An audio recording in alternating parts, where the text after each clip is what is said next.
বিসমিল্লাহির রহমানির রহিম। জাতীয় বিশ্ববিদ্যালয়ের অনলাইন ক্লাসে সবাইকে স্বাগতম। করোনাকালীন শিক্ষা কার্যক্রম চলমান রাখার স্বার্থে জাতীয় বিশ্ববিদ্যালয়ের উদ্যোগে অনলাইন ক্লাসে সংযুক্ত হতে পেরে আমি আনন্দিত। সবাইকে স্বাস্থ্যবিধি মেনে চলার আহ্বান জানাচ্ছি। আমি মোহাম্মদ আসাদুজ্জামান, প্রভাষক, রসায়ন বিভাগ, তেজগাঁও কলেজ, ঢাকা। জাতীয় বিশ্ববিদ্যালয়ের স্নাতক সম্মান প্রোগ্রামের 242807 এই বিষয় কোডের নিউক্লিয় রসায়নের নিউক্লিয়ার বিক্রিয়া এই অধ্যায়টি নিয়ে আলোচনা করব। আজকে আমাদের লেকচার নাম্বার 6। আমি আবারও সবাইকে স্বাগত জানাচ্ছি।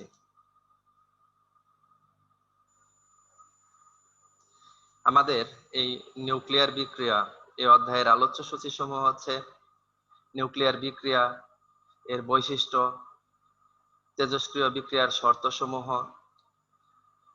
নিউক্লিয়ার বিক্রিয়ার ধরন, টার্গেট বিক্রিয়ার প্রকারভেদ, নিউক্লিয় বিক্রিয়ার উৎপাদ প্রজেক্টাইলের উপর নির্ভরশীলতা, নিউক্লিয় বিক্রিয়ার সমীকরণ, নিউক্লিয় বিক্রিয়া ও রাসায়নিক বিক্রিয়ার মধ্যে পার্থক্য, নিউক্লিয়ার ফিশন, নিউক্লিয়ার ফিউশন বিক্রিয়ার মধ্যে পার্থক্য, নিউক্লিয়ার বিক্রিয়ার ভর শক্তি সংরক্ষণশীলতা নীতি, নিউক্লিয়ার বিক্রিয়ার কিউমান হিসাবকরণ, নিউক্লিয় বিক্রিয়ার সূচনা শক্তি সমীকরণ, নিউক্লিয় বিক্রিয়ার প্রত্যক্ষ মিথস্ক্রিয়া, নিউক্লিয় বিক্রিয়ার প্রস্থচ্ছেদ, নিউক্লিয়ার ফিশন বিক্রিয়া, নিউক্লিয়ার বিভাজন তত্ত্ব, বোর হুইলার তত্ত্ব, স্বতঃস্ফূর্ত নিউক্লিয় বিভাজন, আবিষ্ট নিউক্লিয় বিভাজন, নিউক্লিয়ার ফিউশন, তাপ নিউক্লিয়ার বিক্রিয়া, নিউক্লিয় চেইন বিক্রিয়া, সৌরশক্তি ও নিউক্লিয় সংযোজন বিক্রিয়া। এই বিষয়সমূহ আমাদের নিউক্লিয়ার বিক্রিয়া অধ্যায়ের আলোচ্য সূচি। প্রথমে আমরা আসি নিউক্লিয় বিক্রিয়া।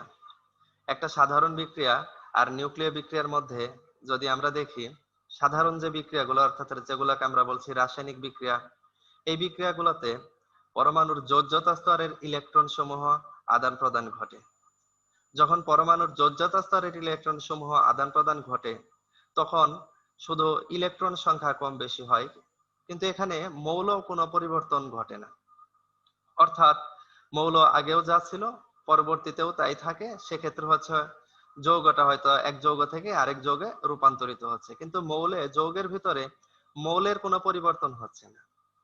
অন্যদিকে নিউক্লিয়ার বিক্রিয়া যদি আমরা দেখি, নিউক্লিয়ার বিক্রিয়া কি? নিউক্লিয়ার বিক্রিয়া হচ্ছে যেসব বিক্রিয়ায় কোনো পরমাণুর কেন্দ্র বা নিউক্লিয়াস স্বতঃস্ফূর্তভাবে বিভাজিত হয়ে অথবা অন্য কোনো হালকা কণা দ্বারা আঘাতপ্রাপ্ত হয়ে একটি নতুন নিউক্লিয়াস এবং একটি হালকা কণা উৎপন্ন করে, সেই সব বিক্রিয়াকে আমরা বলি নিউক্লিয় বিক্রিয়া। এখানে দুটি ওয়েতে হতে পারে। একটি হচ্ছে নিউক্লিয়াস স্বতঃস্ফূর্তভাবে বিভিন্ন ধরনের রশ্মি বিকিরণ করে অন্য মৌলে পরিণত হতে পারে, অথবা কোনো হালকা কণা দ্বারা আঘাতপ্রাপ্ত হয়ে একটি নতুন নিউক্লিয়াস এবং হালকা কণা উৎপন্ন করে এবং এই প্রক্রিয়াতে বিপুল পরিমাণে শক্তি উৎপন্ন করে। এটিও একটি নিউক্লিয় বিক্রিয়া। আমরা চিত্রটা যদি খেয়াল করি তাহলে দেখব, এখানে একটি নিউট্রন দ্বারা একটি ইউরেনিয়াম 235 এই আইসোটোপকে আঘাত করা হচ্ছে। এখানে খুব অস্থিতিশীল একটি আনস্টেবল একটি নিউক্লিয়াস ইউরেনিয়াম 236 উৎপন্ন করছে। এটি খুব সাময়িক সময়ের জন্য উৎপন্ন হয় এবং এরপরে এখান থেকে বিপুল পরিমাণ শক্তি নির্গত করছে এবং ক্রিপ্টন ও বেরিয়ামে রূপান্তরিত হচ্ছে। এখানে 3টি নিউট্রন উৎপন্ন হচ্ছে। এই বিক্রিয়াতে বিপুল পরিমাণে তাপ শক্তি উৎপন্ন হয়। এ কারণে এটি একটি নিউক্লিয় বিক্রিয়া। অর্থাৎ নিউক্লিয় বিক্রিয়া যদি আমরা দেখি তাহলে নিউক্লিয় বিক্রিয়ার একটা বৈশিষ্ট্য হচ্ছে, এখানে যদি দেখা যায় তাকে করা হয়, অর্থাৎ একটা ক্ষুদ্র নিউক্লিয়াসকে কোনো একটি ভারী নিউক্লিয়াসকে একটি হালকা কণা দ্বারা যদি আমরা আঘাত করি, তাহলে দেখা যাবে একাধিক ক্ষুদ্র নিউক্লিয়াসে পরিণত হবে এবং তাদের ভর হবে প্রায় কাছাকাছি, এবং এখান থেকে বিপুল পরিমাণ শক্তি এবং কিছু কণা নির্গত হবে। এ ধরনের বিক্রিয়াকে আমরা বলি নিউক্লিয় বিক্রিয়া।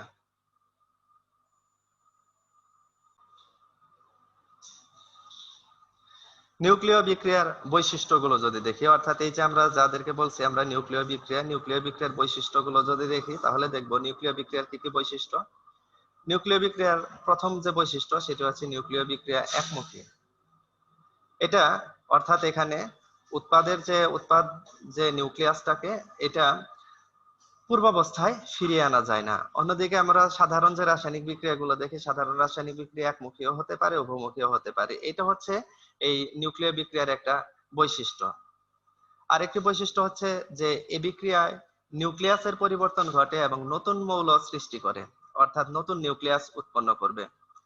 আমরা দেখি যে এই যে ইউরেনিয়াম 235 কে আমরা একটা নিউট্রন দ্বারা আঘাত করলাম, আঘাত করার ফলে বেরিয়াম এবং ক্রিপ্টনে রূপান্তরিত হলো। এখানে দেখা যায় মৌল ছিল, পূর্বে ছিল হলো ইউরেনিয়াম, এটিকে যখন আঘাত করা হয়েছে এটি নতুন মৌল অর্থাৎ বেরিয়াম এবং ক্রিপ্টন দুটি নতুন মৌলে রূপান্তরিত হয়েছে। এখানে মৌল অর্থাৎ নতুন নিউক্লিয়াস উৎপন্ন করেছে।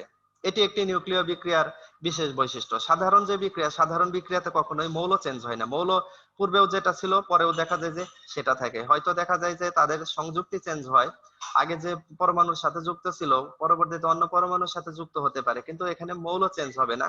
কিন্তু নিউক্লিয় বিক্রিয়ার একটা বৈশিষ্ট্য হচ্ছে যে নিউক্লিয় বিক্রিয়াতে এখানে নতুন নিউক্লিয়াস উৎপন্ন হবে।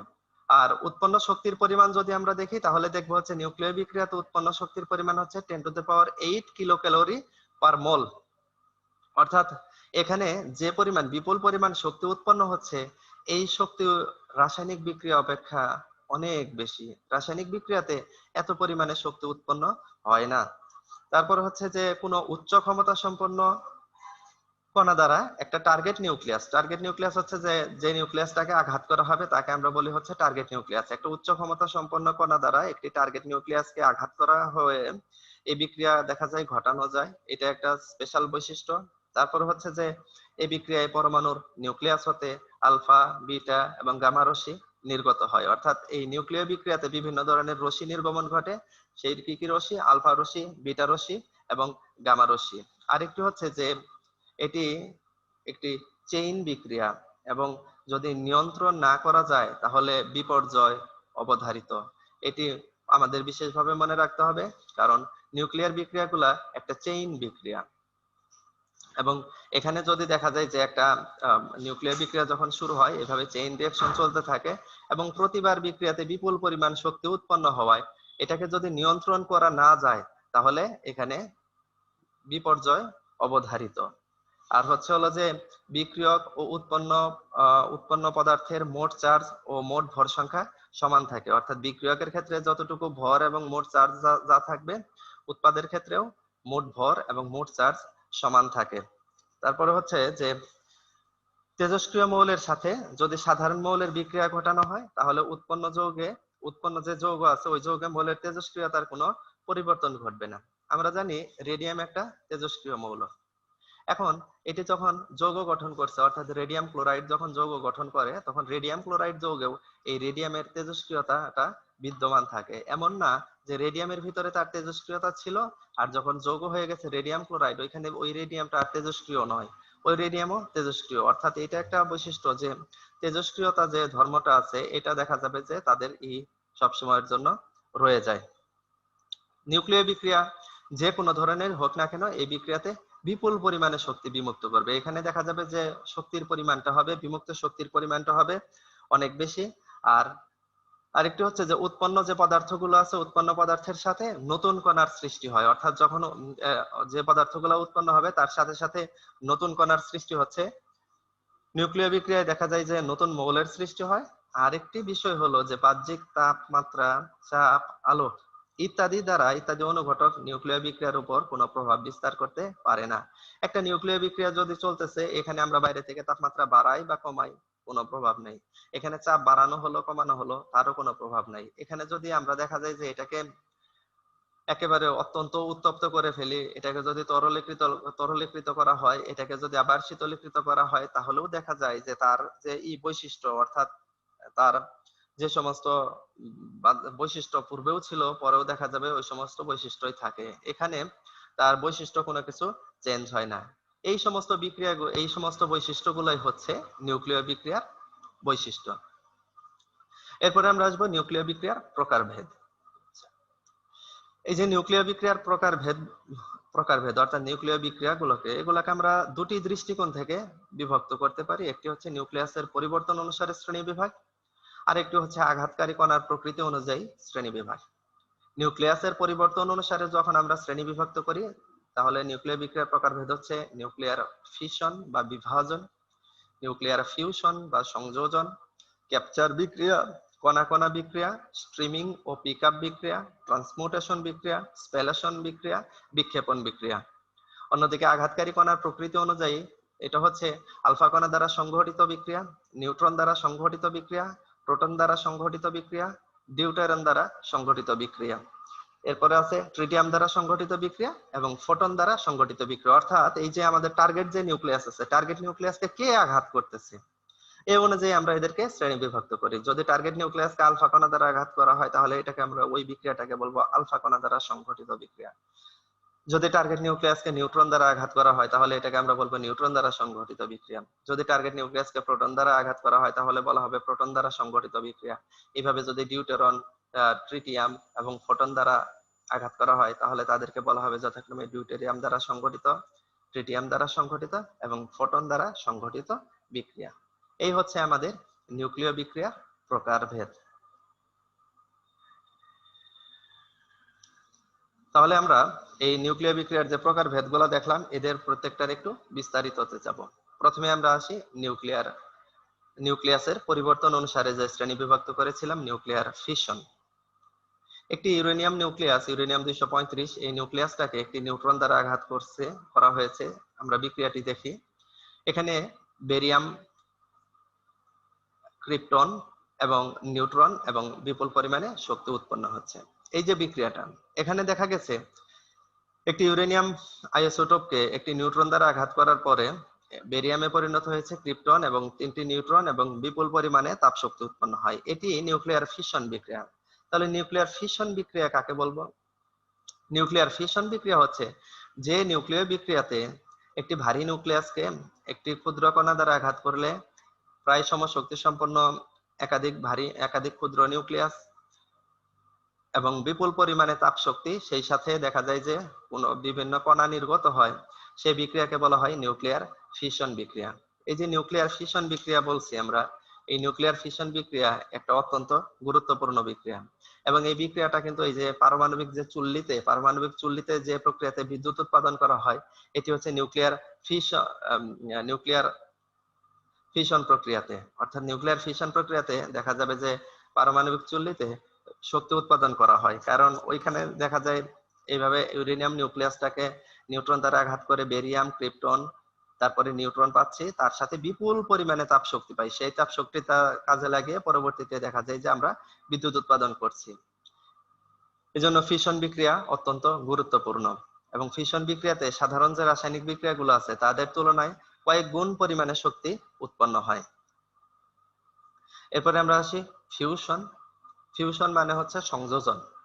অর্থাৎ দুটি ক্ষুদ্র নিউক্লিয়াসকে যদি দেখা যায় যে দুটি ক্ষুদ্র নিউক্লিয়াস একত্রিত হয়ে একটি তুলনামূলকভাবে ভারী নিউক্লিয়াস এবং বিপুল পরিমাণে তাপ শক্তি নির্গত করে, অথবা দেখা যায় যে দুটি ক্ষুদ্র নিউক্লিয়াস একত্রিত হয়ে তুলনামূলকভাবে একটি ভারী নিউক্লিয়াস এবং দেখা যায় যে বিভিন্ন কণা উৎপন্ন করে, তার সাথে বিপুল পরিমাণে যদি তাপ শক্তি উৎপন্ন হয় তাহলে সেই বিক্রিয়াটাকে আমরা বলি নিউক্লিয়ার ফিউশন বিক্রিয়া।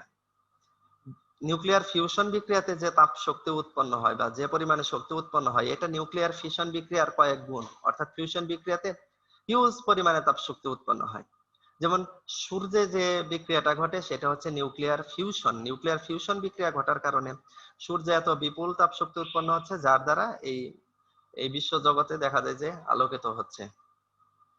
সূর্যে বিপুল পরিমাণে দেখা যায় যে হাইড্রোজেন গ্যাস রয়েছে, এই হাইড্রোজেন গুলা পরস্পর দেখা যায় যে একত্রিত হয়ে তুলনামূলকভাবে একটি ভারী নিউক্লিয়াস এবং বিপুল পরিমাণে তাপ শক্তি উৎপন্ন করে। এই যে নিউক্লিয়ার ফিউশন বিক্রিয়া আমরা দেখছি এখানে, যদি আমরা চিত্রে খেয়াল করি তাহলে দেখব যে দুটি ডিউটেরিয়াম আইসোটোপ একত্রিত হয়ে একটি হিলিয়াম নিউক্লিয়াস, নিউট্রন এবং 3.27 মেগা ইলেকট্রন ভোল্ট শক্তি উৎপন্ন করছে। আবার দুটি ডিউটেরিয়াম নিউক্লিয়াস একত্রিত হয়ে একটি ট্রিটিয়াম নিউক্লিয়াস, একটি প্রোটিয়াম এবং 4.023 মেগা ইলেকট্রন ভোল্ট শক্তি উৎপন্ন করেছে। কিংবা 3 নম্বরে যদি দেখি একটি ডিউটেরিয়াম এবং একটি ট্রিটিয়াম নিউক্লিয়াস একত্রিত হয়ে দুটি ই নিউক্লিয়াস উৎপন্ন করেছে, অর্থাৎ একটি হিলিয়াম নিউক্লিয়াস এবং একটি নিউট্রন এবং 17.59 মেগা ইলেকট্রন ভোল্ট শক্তি উৎপন্ন করেছে।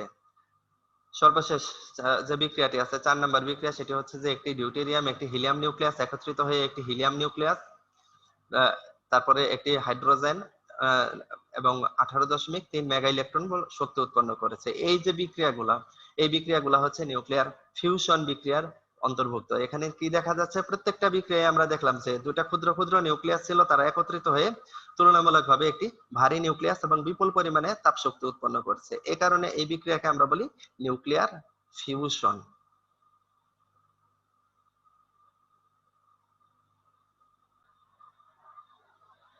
ক্যাপচার বিক্রিয়া। ক্যাপচার বিক্রিয়াটার আগে সংজ্ঞাটা যদি দেখি, যে নিউক্লিয় বিক্রিয়ায় আঘাতকারী কণা লক্ষ্যবস্তু কর্তৃক শোষিত হবার পর উৎপাদ নিউক্লিয়াস ছাড়া অন্য কোনো কণা নিঃসৃত হয় না বা শুধু গামা রশ্মি নির্গত হয়, তাকে আমরা বলি ক্যাপচার বিক্রিয়া। বিষয়টা কি, যে এখানে হচ্ছে যে নিউক্লিয় বিক্রিয়ায় দেখা যাবে যে আঘাতকারী কণা লক্ষ্যবস্তু কর্তৃক আগে প্রথমে শোষিত হবে, শোষিত হবার পর উৎপাদ নিউক্লিয়াস ছাড়া অন্য কোনো কণা, অর্থাৎ উৎপাদ যে নিউক্লিয়াসটা আছে এই কণাটা, এটা ছাড়া অন্য কোনো কণা নিঃসৃত হয় না বা গামা রশ্মি নিঃসৃত হয়, তাকে আমরা বলি ক্যাপচার বিক্রিয়া। এখানে যদি আমরা উদাহরণ দেখি, ইউরেনিয়াম 238 এই নিউক্লিয়াস একটি নিউট্রন কণা শোষণ করে ইউরেনিয়াম 239 পরিণত হয়েছে। পরবর্তীতে এটি গামা রশ্মি নির্গমন করে ইউরেনিয়াম 239 একটি আইসোটোপ সৃষ্টি করছে। ইউরেনিয়াম 235 একটি নিউট্রন কণা দ্বারা আঘাত করা হয়েছে। দেখা গেছে যে ইউরেনিয়াম 236 আইসোটোপটি উৎপন্ন করেছে। পরবর্তীতে এটি গামা রশ্মি নির্গত করে ইউরেনিয়াম 236 আইসোটোপে পরিণত হয়েছে। একইভাবে দেখা যাবে যে পরবর্তী যেগুলো আছে, অর্থাৎ আমরা দেখি যে এইভাবে নিউট্রন কণা দ্বারা অর্থাৎ জ্যানন কণা কর্তৃক এই নিউট্রনটা ক্যাপচার হয়ে গেছে, পরবর্তীতে এসে দেখা গেছে এটা জ্যাননের নিউক্লিয়াসে পরিণত হয়ে গেছে। এই যে বিক্রিয়াগুলা, এগুলা প্রত্যেকটাই ক্যাপচার বিক্রিয়ার উদাহরণ। স্প্যালেশন বিক্রিয়া। স্প্যালেশন বিক্রিয়া হচ্ছে যে মধ্যম পারমাণবিক ভর বিশিষ্ট মৌলের নিউক্লিয়াসকে দ্রুত গতি সম্পন্ন কণা দ্বারা আঘাত করার ফলে তা বহু খণ্ডে বিভক্ত হয়, এটি স্প্যালেশন বিক্রিয়া নামে পরিচিত। এখানে দেখা যায় যে স্প্যালেশন বিক্রিয়া যখন সংঘটিত হয়, এটা নিউক্লিয়ার ফিশন বিক্রিয়ার সাথে একটু পার্থক্য আছে। ফিশন বিক্রিয়াতে আমরা হচ্ছে তুলনামূলকভাবে একটি ভারী নিউক্লিয়াসকে একটা ক্ষুদ্র কণা দ্বারা আঘাত করি এবং প্রায় কাছাকাছি শক্তি সম্পন্ন দুটি ক্ষুদ্র নিউক্লিয়াসে পরিণত হবে এবং এখানে বিপুল পরিমাণে তাপ শক্তি উৎপন্ন হবে। অন্যদিকে স্প্যালেশন বিক্রিয়াটা হচ্ছে যেখানে পারমাণবিক ভর হবে মধ্যম পারমাণবিক ভর বিশিষ্ট মৌলের। মধ্যম পারমাণবিক ভর বিশিষ্ট মৌলের নিউক্লিয়াসকে যদি আমরা দ্রুত গতি সম্পন্ন কণা দ্বারা আঘাত করি, তার ফলে এটা বহু খণ্ডে বিভক্ত হবে এবং এটা হচ্ছে স্প্যালেশন বিক্রিয়া। এখানে পারমাণবিক ভরটা গুরুত্বপূর্ণ। এখানে মধ্যম পারমাণবিক ভর বিশিষ্ট মৌলের নিউক্লিয়াসকে আমরা কোনো কণা দ্বারা আঘাত করে তারপরে হচ্ছে এই বিক্রিয়াটা সংঘটিত করি। আরেকটা বিষয় হচ্ছে যে স্প্যালেশন বিক্রিয়া কিন্তু কোনো চেইন বিক্রিয়া নাই। ফিশন বিক্রিয়া যেরকম চেইন বিক্রিয়া, এটা দেখা যায় যে ক্রমাগত চলতেই থাকে, কিন্তু স্প্যালেশন বিক্রিয়া এরকম চেইন বিক্রিয়া নয়।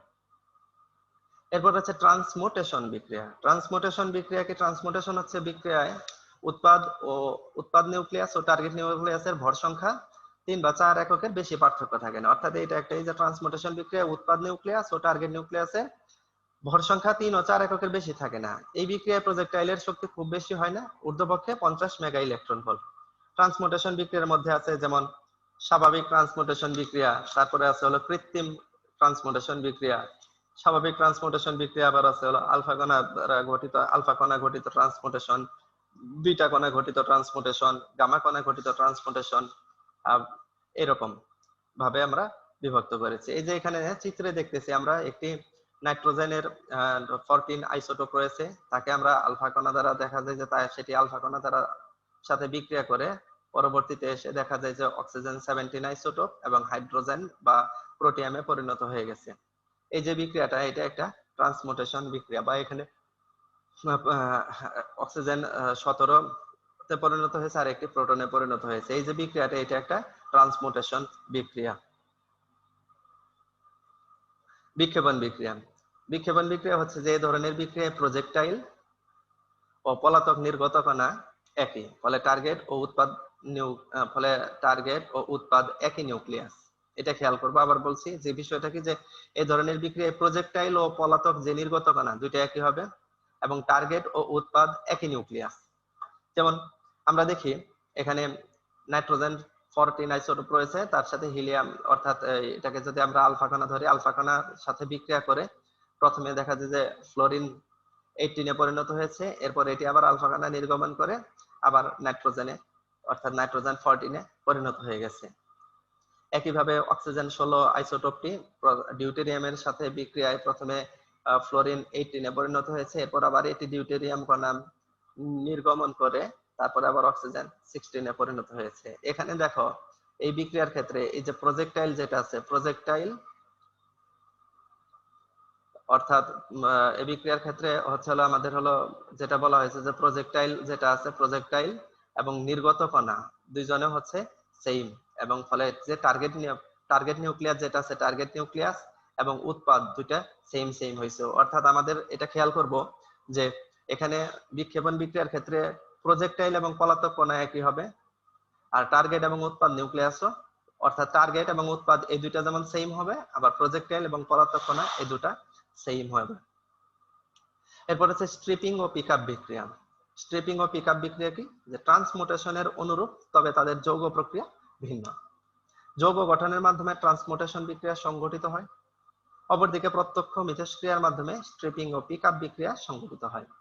যখন লক্ষ্যবস্তু প্রজেক্টাইল হতে দুই একটি নিউক্লিয়াস গ্রহণ করে তখন তাকে স্ট্রিপিং বিক্রিয়া বলে। অন্যদিকে যদি প্রজেক্টাইল কণা লক্ষ্যবস্তু হতে দুই একটি কণা নিয়ে যায় তখন তাকে প্রজেক্টাইল বিক্রিয়া বলে। আবার বলতেছি, যদি লক্ষ্যবস্তু প্রজেক্টাইল হতে, অর্থাৎ প্রজেক্টাইল যেটা হচ্ছে যে আক্রমণকারী যেটা থাকবে, এই প্রজেক্টাইল হতে দুই একটি নিউক্লিয়াস গ্রহণ করে তখন তাকে স্ট্রিপিং বিক্রিয়া বলে। অন্যদিকে যদি প্রজেক্টাইল কণা লক্ষ্যবস্তু হতে দুই একটি কণা নিয়ে যায় তখন তাকে আমরা বলবো হচ্ছে প্রজেক্টাইল বিক্রিয়া। অর্থাৎ এক্ষেত্রে প্রজেক্টাইল কণায় যে লক্ষ্যবস্তু আছে সেখান থেকে একটা দুইটা কণা নিয়ে চলে যাবে, এটাই হচ্ছে হলো প্রজেক্টাইল বিক্রিয়া। তাহলে আশা করি প্রজেক্টাইল এবং স্ট্রিপিং বিক্রিয়াটা বোঝা গেছে। স্ট্রিপিং বিক্রিয়াটা আবার বলছি যে স্ট্রিপিং বিক্রিয়াতে যেটা থাকবে আমাদের প্রজেক্টাইল হতে দেখা যাবে যে যখন প্রজেক্টাইল হতে যেটা টার্গেট নিউক্লিয়াস আছে, টার্গেট নিউক্লিয়াসে প্রজেক্টাইল হতে একটা দুইটা গ্রহণ করবে, অর্থাৎ দুই একটি নিউক্লিয়াস গ্রহণ করবে। অন্যদিকে যদি প্রজেক্টাইল কণা লক্ষ্যবস্তু হতে যদি দুই একটি কণা নিয়ে যায় তখন সেটাকে আমরা বলি প্রজেক্টাইল বিক্রিয়া। আঘাতকারী কণার প্রকৃতি অনুযায়ী আমরা যদি, অর্থাৎ আঘাতকারী কণার প্রকৃতি অনুযায়ী আমরা বিক্রিয়াগুলোকে ভাগ করেছি হলো আলফা কণা দ্বারা সংঘটিত বিক্রিয়া, বিটা কণা দ্বারা সংঘটিত বিক্রিয়া, তারপরে আলফা কণা দ্বারা সংঘটিত বিক্রিয়া, প্রোটন দ্বারা সংঘটিত বিক্রিয়া, ডিউটেরন দ্বারা সংঘটিত বিক্রিয়া, এরকম বিভিন্ন ভাবে বিভক্ত করেছি। প্রথমে আমরা আসি আলফা কণা দ্বারা সংঘটিত বিক্রিয়া। আলফা কণা দ্বারা সংঘটিত বিক্রিয়া কি? আলফা কণা দ্বারা সংঘটিত বিক্রিয়া হচ্ছে যে এই ধরনের বিক্রিয়াতে এই টার্গেট নিউক্লিয়াসকে আলফা কণা দ্বারা আঘাত করা হয়, অর্থাৎ আমার টার্গেট যে নিউক্লিয়াস আছে, টার্গেট নিউক্লিয়াসকে আলফা কণা দ্বারা আঘাত করলে সেক্ষেত্রে হচ্ছে একাধিক পাওয়া যেতে পারে, অর্থাৎ একাধিক উৎপাদ পাওয়া যেতে পারে। যেমন এখানে এই নাইট্রোজেন 14 আইসোটোপটাকে আলফা কণা দ্বারা আঘাত করা হয়েছে, যার ফলে অক্সিজেন 17 আইসোটোপটি এবং একটি হাইড্রোজেন বা প্রোটনে পরিণত হয়ে গেছে। এটা দ্বিতীয়ত হচ্ছে যে প্রোটন দ্বারা সংগঠিত বিক্রিয়া, অর্থাৎ অ্যালুমিনিয়াম 27 কে একটি প্রোটন দ্বারা আঘাত করা হয়েছে, যার ফলে এটি ম্যাগনেসিয়াম 24 এবং আলফা কণাতে পরিণত হয়েছে। এটি হচ্ছে হলো প্রোটন দ্বারা সংগঠিত বিক্রিয়া। ডিউটেরন দ্বারা সংগঠিত বিক্রিয়া হচ্ছে যে দুটি ডিউটেরন কণা পরস্পরের সাথে যুক্ত হয়ে একটি দেখা যায় যে হিলিয়াম নিউক্লিয়াস এবং নিউট্রনে পরিণত হয়েছে, এটি হচ্ছে ডিউটেরন দ্বারা সংগঠিত বিক্রিয়া। এরপরে রয়েছে নিউট্রন দ্বারা সংগঠিত বিক্রিয়া। একটি নাইট্রোজেন 14 কে একটি নিউট্রন দ্বারা আঘাত করা হয়েছে, যার ফলে কার্বন 14 এবং হাইড্রোজেনে পরিণত হয়েছে, এটি হচ্ছে হলো নিউট্রন দ্বারা সংগঠিত বিক্রিয়া। তাহলে আঘাতকারী কণার প্রকৃতি অনুযায়ী আমরা বিক্রিয়াগুলোকে চারটি ভাগে ভাগ করেছি: আলফা কণা দ্বারা সংগঠিত বিক্রিয়া, প্রোটন দ্বারা সংগঠিত বিক্রিয়া, ডিউটেরন দ্বারা সংগঠিত বিক্রিয়া এবং নিউট্রন দ্বারা সংগঠিত বিক্রিয়া। এরপরে আমরা আসি কয়েকটি সাধারণ জিনিস: টার্গেট নিউক্লিয়াস, প্রজেক্টাইল, উৎপাদ বা প্রোডাক্ট, পলাতক বা নির্গত কণা বা এসকেপিং পার্টিকেলস। প্রথমে আমরা আসি হলো টার্গেট নিউক্লিয়াস। টার্গেট নিউক্লিয়াসটা কি? যে নিউক্লিয়ার বিক্রিয়ার ক্ষেত্রে যে দুটি নিউক্লিয়াসের মধ্যে সংঘর্ষ বা বিক্রিয়া সংঘটিত হয় তাদের মধ্যে তুলনামূলকভাবে যেটি ভারী সেটিকে বলা হয় টার্গেট নিউক্লিয়াস। নিচের বিক্রিয়াটি যদি আমরা দেখতেছি যে এখানে একটি আলফা কণা দ্বারা এই নাইট্রোজেন 14 এই আইসোটোপটাকে আঘাত করা হচ্ছে। এখানে আলফা কণার চাইতে নাইট্রোজেনের ভর অনেক বেশি, এ কারণে নাইট্রোজেন 14 এই আইসোটোপটি হচ্ছে একটি টার্গেট নিউক্লিয়াস। প্রজেক্টাইল। প্রজেক্টাইল হচ্ছে যে নিউক্লিয়াসটি তুলনামূলকভাবে হালকা, অর্থাৎ নিউক্লিয় বিক্রিয়ার ক্ষেত্রে যে দুটি নিউক্লিয়াসের মধ্যে সংঘটিত হবে তাদের মধ্যে, অর্থাৎ যে দুটি নিউক্লিয়াসের মধ্যে বিক্রিয়া সংঘটিত হবে তাদের মধ্যে যেটি তুলনামূলকভাবে হালকা সেটিকে আমরা নাম দিয়েছি হলো প্রজেক্টাইল। যেমন আলফা কণা এবং নাইট্রোজেন 14 এই দুজন যখন বিক্রিয়া সংঘটিত করতেছে তখন দেখা গেছে যে এই আলফা কণার ভর হচ্ছে অনেক কম। তাহলে এই যে আলফা কণা যেটা, এটিকে আমরা বলবো হচ্ছে প্রজেক্টাইল। উৎপাদ, এরপরে কি উৎপাদ হচ্ছে বা প্রোডাক্ট কি? নিউক্লিয় বিক্রিয়ার ক্ষেত্রে যে সকল নিউক্লিয়াস বা কণা উৎপন্ন হয় তাদের মধ্যে যেটি ভারী তাকে উৎপাদ বলবো। এখানে আমরা দেখতেছি যে এই যে নাইট্রোজেন 14 আইসোটোপটিকে আলফা কণা দ্বারা যখন আঘাত করলাম তখন দুটি দেখা যায় যে দুটি বস্তু দেখা যায় যে বা দুটি নিউক্লিয়াস বা দুটি কণা নির্গত হয়েছে। এখানে হচ্ছে অক্সিজেন 17 আর একটি হচ্ছে হাইড্রোজেন 1। এই দুইজনের ভিতরে এই অক্সিজেন 17 যেটা তার ভর হচ্ছে অনেক বেশি। যেহেতু অক্সিজেন 17 এর ভর অনেক বেশি, এ কারণে অক্সিজেন 17টাকে আমরা বলবো হচ্ছে উৎপাদ। আর পলাতক বা নির্গত কণা বা এসকেপিং পার্টিকেলস কোনটা? যে উৎপাদ যেগুলো হবে উৎপাদের ভিতরে যেটি হচ্ছে তুলনামূলকভাবে হালকা সেটিকে আমরা নাম দিয়েছি হলো এসকেপিং পার্টিকেলস বা পলাতক বা নির্গত কণা। যেমন এখানে দুটি দেখা যায় যে পলাতক বা নির্গত কণা উৎপন্ন হয়েছে, একটি হচ্ছে একটি হচ্ছে প্রোটন আর একটি হচ্ছে অক্সিজেন 17। তাদের মধ্যে দেখা যায় যে প্রোটনের ভর অনেক কম, এই কারণে এটি হচ্ছে এসকেপিং পার্টিকেলস। আমি আশা করি তোমরা এই চারটা জিনিস বুঝতে পেরেছো। টার্গেট নিউক্লিয়াস কি, প্রজেক্টাইল কি, উৎপাদ কি, পলাতক বা নির্গত কণা, এই বিষয়সমূহ কি। আমরা এর পরের স্লাইডটাতে চলে যাই। নিউক্লিয় বিক্রিয়ার উৎপাদ প্রজেক্টাইলের উপর নির্ভরশীলতা, অর্থাৎ এই যে আমরা বলতেছি যে নিউক্লিয় বিক্রিয়া যখন ঘটবে তখন এখানে কি উৎপাদ উৎপন্ন হবে এটা অনেকটাই প্রজেক্টাইলের উপর নির্ভর করে। প্রজেক্টাইল বলতে প্রজেক্টাইলের শক্তিটার উপরে বিশেষ করে নির্ভর করে, অর্থাৎ যে প্রজেক্টাইল বা আক্রমণকারী কণা আছে তার উপর অনেকটাই নির্ভর করে। নিউক্লিয় বিক্রিয়াতে দেখা গেছে যে যখন প্রজেক্টাইলের শক্তি 50 মেগা ইলেকট্রন ভোল্টের মধ্যে থাকে তখন ট্রান্সমুটেশন বিক্রিয়া সংঘটিত হয়। যখন দেখা যায় যে 100 থেকে 200 মেগা ইলেকট্রন ভোল্ট শক্তি সীমার মধ্যে যদি থাকে প্রজেক্টাইলের শক্তি, তাহলে সেক্ষেত্রে হচ্ছে স্প্যালেশন বিক্রিয়া ঘটে।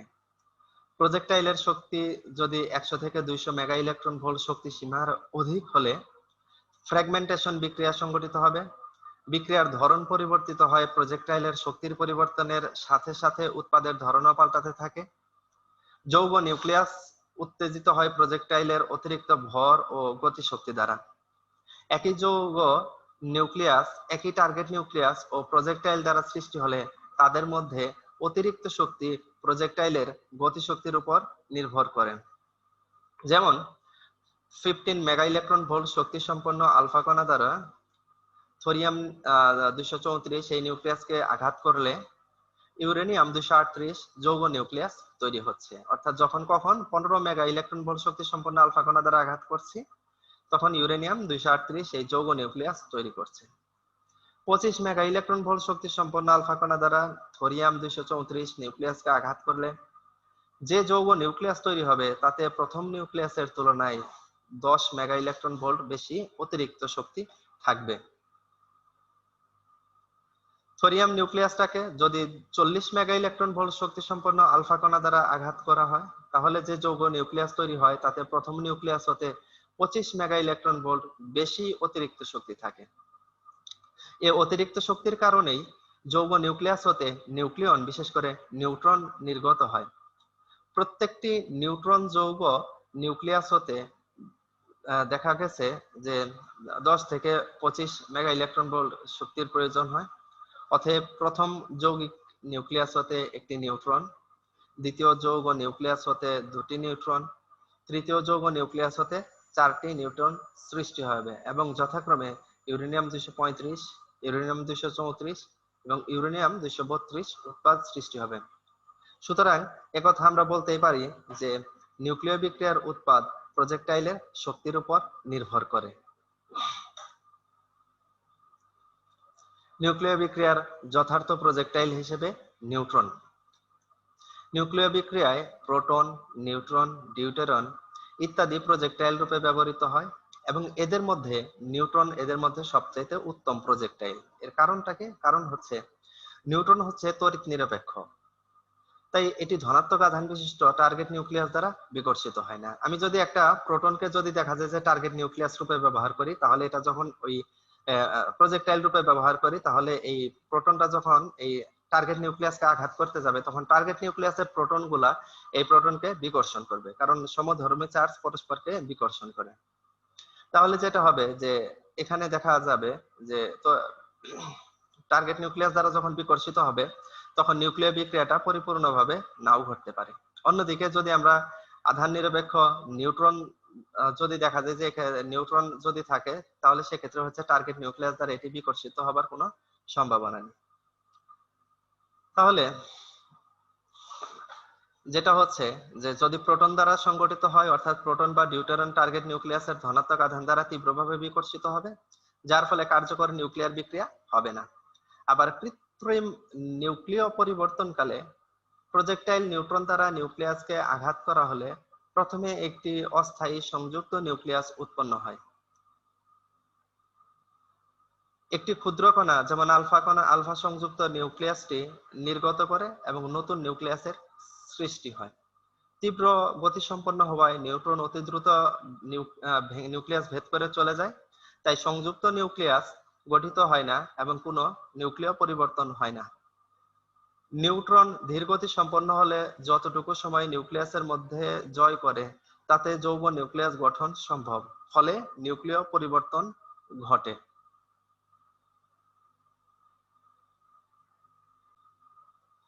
আমরা যদি এই নিউক্লিয় বিক্রিয়ার প্রজেক্টাইল হিসেবে নিউট্রন এর একটা চিত্র যদি দেখি, তাহলে বিষয়টা আরো ভালোভাবে বুঝতে পারবো। এখানে দেখতেছি আমরা নিউট্রন দ্বারা এই যখন ইউরেনিয়াম কণাটাকে আঘাত করা হয়েছে, তখন দেখা যায় খুব অল্প সময়ের জন্য ইউরেনিয়াম 237 সে পরিণত হয়েছে পরক্ষণে এটি বেরিয়াম এবং ক্রিপ্টন এতে পরিণত হয়েছে। এটি ক্রিপ্টন, আরটা মিস্টেক হয়ে গেছে, বেরিয়াম এবং ক্রিপ্টনে পরিণত হয়ে গেছে। তাহলে এই যে বিক্রিয়াটি ইউরেনিয়াম 236 কে নিউট্রন কণা দ্বারা আঘাত করার ফলে সংঘটিত হয়েছে।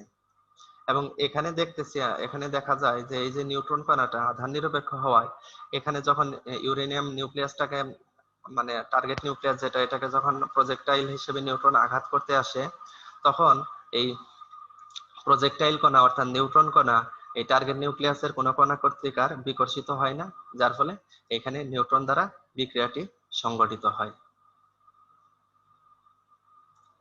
এরপরে আমরা আসবো নিউক্লিয় বিক্রিয়া ও রাসায়নিক বিক্রিয়ার মধ্যে পার্থক্য। তারপরে আরেকটি পার্থক্য দেখব যে নিউক্লিয়ার ফিশন এবং ফিউশন বিক্রিয়ার মধ্যে পার্থক্য।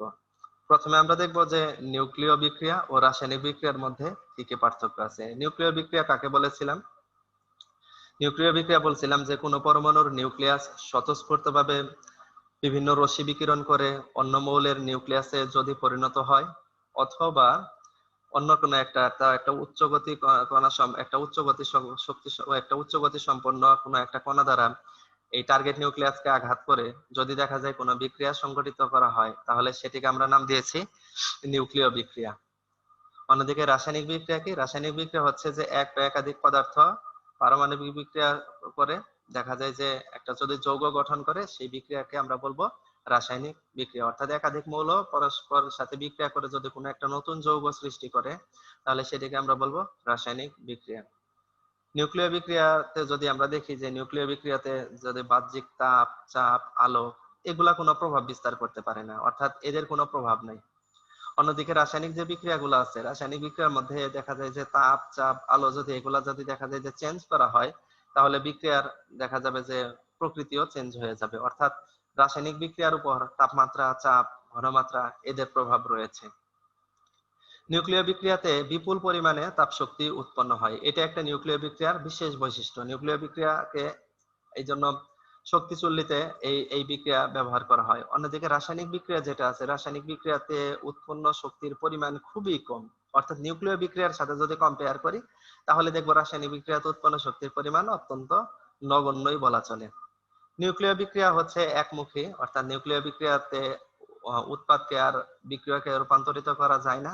অন্যদিকে রাসায়নিক বিক্রিয়া একমুখী, উভমুখী দুটোই হতে পারে। অর্থাৎ একমুখী রাসায়নিক বিক্রিয়া একমুখীও রয়েছে, উভমুখীও রয়েছে।